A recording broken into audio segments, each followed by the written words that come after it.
Okay, let me start with a scene that's probably going to feel a little too familiar. You check your bank account, you scroll past the transactions, you see your savings number, and it's fine. Not zero. Not embarrassing, but nowhere near impressive. You've been saving, you've been investing, you've been doing the right things, and yet it still feels like you're dragging a boulder uphill with your face. Every month you add a little more. Every year you look back and think, wait, that's it? And in the back of your mind, there's this quiet, annoying thought you don't like admitting out loud. Is this even working? If that thought has ever crossed your mind, even once, yeah, this video is for you. My name is Jimmy, and I spend way too much time thinking about money, behavior, and why smart people keep quitting right before the math finally turns in their favor. If you're someone who's saving, investing, trying to build wealth, but secretly feels like progress is insultingly slow, hit subscribe and give this video a thumbs up. Because today we're talking about why the first $100,000 is supposed to feel impossible. Here's the thing. Everyone talks about compounding like it's this magical force that just lifts you into financial freedom. Just invest early. Let compound interest do the work. Time in the market beats timing the market.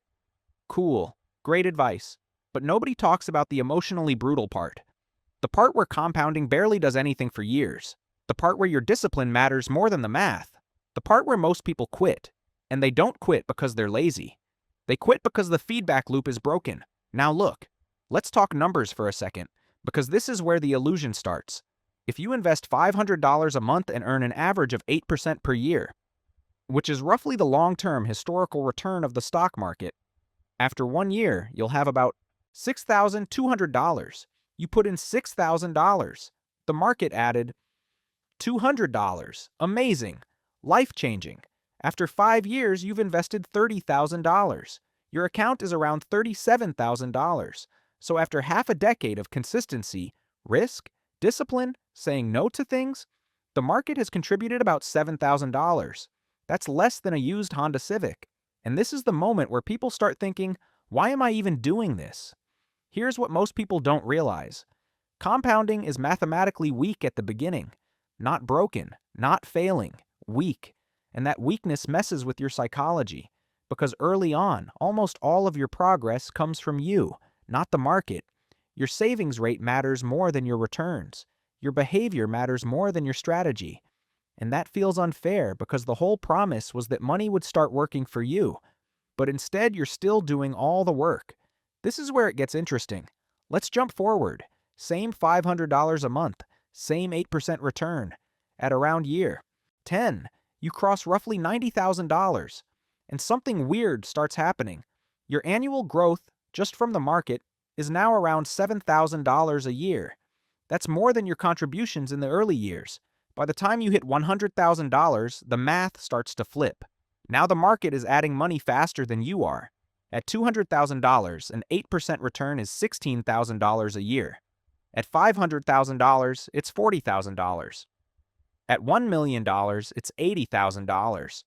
And here's the punchline that nobody emphasizes enough. The hardest $100,000 you will ever earn is the first one. Not because it's the smallest number, but because it has the weakest momentum. Think of it like pushing a car. At first, the car is dead still. You're straining. Your legs hurt. Nothing's moving. That doesn't mean pushing doesn't work. It means inertia is real. Once the car starts rolling, it takes less effort to keep it moving. Once it's rolling downhill, gravity does most of the work. Money behaves the same way. But psychologically, humans are terrible at sticking with things that don't give immediate rewards. There's a famous concept in behavioral economics called hyperbolic discounting. It basically means we massively undervalue future rewards compared to immediate ones. A study published in the Journal of Economic Psychology showed that people would rather receive $50 today than $100 in a year. Even though the math makes no sense, we are wired to quit slow, invisible progress. And compounding is the slowest, most invisible progress imaginable at the start. This is why most people never get rich. Not because they don't know what to do, but because the early phase feels like a scam. Now you might be thinking, okay, Jimmy, but what if I just don't make enough money? Fair question. According to Federal Reserve data, nearly 40% of Americans can't cover a $400 emergency expense without borrowing or selling something. So yeah, cash flow matters. But here's the uncomfortable truth. Most people who quit investing early aren't quitting because they're broke. They're quitting because it doesn't feel rewarding enough to justify the sacrifice. They'd rather upgrade their lifestyle now than delay gratification for a payoff they can't emotionally feel yet. And I get it, because your brain doesn't register future financial freedom the same way it registers a new phone, a vacation, or a nicer car. This is where psychology beats math. Let me tell you a quick story. There was a famous study by Fidelity analyzing their most successful retirement accounts. You know what they found? The best performing accounts belonged to people who forgot they had them. Literally. Dead people and people who stopped checking their accounts outperformed active investors. Not because they were smarter, but because they didn't interrupt compounding. They didn't panic. They didn't get bored. They didn't quit. Most people don't fail because of bad investments. They fail because they can't sit still long enough for boring strategies to work. And the first $100,000 is the longest sit.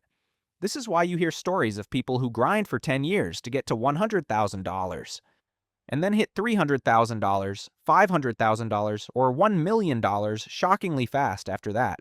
It's not magic. It's momentum. Once your money starts generating meaningful returns, every year feels different. You start seeing 5-figure swings instead of 3-figure ones, and suddenly investing feels worth it. But here's the trap. Most people quit right before that moment. They quit at $20,000. They quit at $40,000. They quit at $60,000 because they mistake slow progress for failure. This is where it gets interesting psychologically. Your brain is constantly asking one question: is this worth it? Early on, the answer feels like no, because the reward is abstract. So you have to change the metric. Instead of measuring progress by returns, you measure progress by position. Are you closer to $100,000 than you were last year? Are you increasing your savings rate? Are you building the habit that future you will benefit from? Because once you cross that first $100,000, the game changes. Warren Buffett famously said that his first $100,000 was the hardest. And this is a guy who became one of the richest humans in history. Not because $100,000 is a magical number, but because it's the point where compounding starts to become visible. At that level, your money finally feels alive. Now let's get practical. What do you actually do with this information? First, you stop expecting early compounding to feel exciting. If it feels boring, frustrating, and underwhelming, congratulations! It's working exactly as intended. Second, you focus aggressively on the controllables. Savings rate beats optimization early. Income growth beats stock picking. Consistency beats cleverness. If you can increase your monthly investment from $500 to $700, that matters more than squeezing out an extra 1% return. Third, you build systems that remove emotion. Automatic investments, automatic increases, fewer decisions. The less often you ask yourself, should I keep doing this? The better. And finally, you internalize this one idea. The first $100,000 is not about money. It's about identity. It's about becoming the kind of person who can delay gratification, tolerate boredom, and trust long-term processes. Because once you prove to yourself that you can do that, the rest is just math. And math eventually always shows up. If you're in the slow part right now, I want you to hear this clearly. You're not behind. You're not failing. You're not missing something everyone else knows. You're just early. And early feels impossible by design. Stick with it long enough. And one day you'll look back at this phase and realize, this was the moment everything quietly started working.